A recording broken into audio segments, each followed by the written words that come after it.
գաղափարին, ինչի մասին խոսում ենք, բայց աստղաբանության հիմքը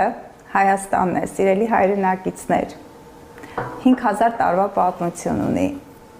շումերներից է հասել մեզ,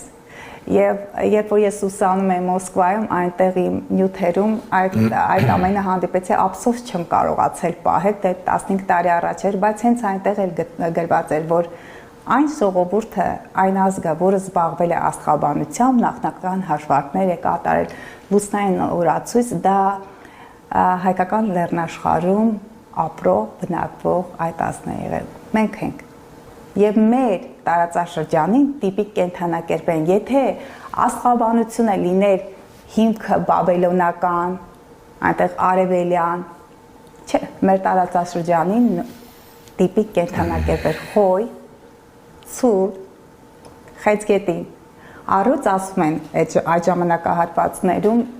հենց առյուծ էլ է եղել, կարիճ, այծեղ ջուրի վերևի մասը, այծն է, տակը ձկներ և ձկներ։ Այնտեղ աղեղնավորը նա դիցաբանական է, չէ, վերևը կենտավր է, տակը մարդ է, տակը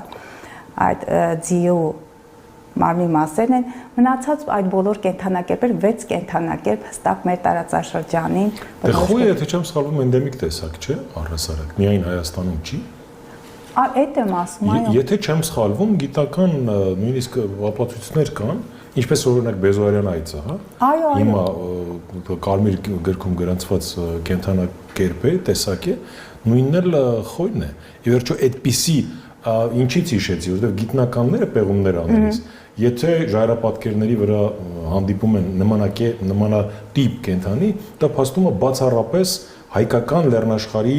արձանագրում, այսինքն մարդիկ ապրել են, հայեր են ապրել այստեղ, սա հայկական բարձրավանդակ է, այսինքն այդտեղ ապրել են հայեր։ Լավ, չխորանանք հիմա բանի մեջ։ Չէ, ես պետք է ասեմ, դա իմ ձեռքբերումներից է, ես հիանում եմ։ Ասեք, անպայման ասեք, որ հիշում եմ, որովհետև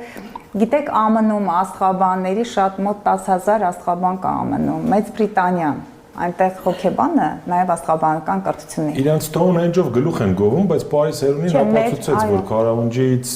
նախ ուշ է ստեղծվել, երկրորդը արտապատկերն է, հա, պլագիատ, ոնց է, կրկնօրինակ։ Պլագիատը։ Այսպեսի մի բան էլ անցնենք Քարավանջին, հետաքրքիր զրույց է։ Այս տարի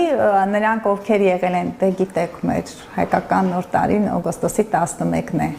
Այո, նովասորդի իհարկե։ Երբ որ Հայկը հաղթել է Բերլին, չէ, 2008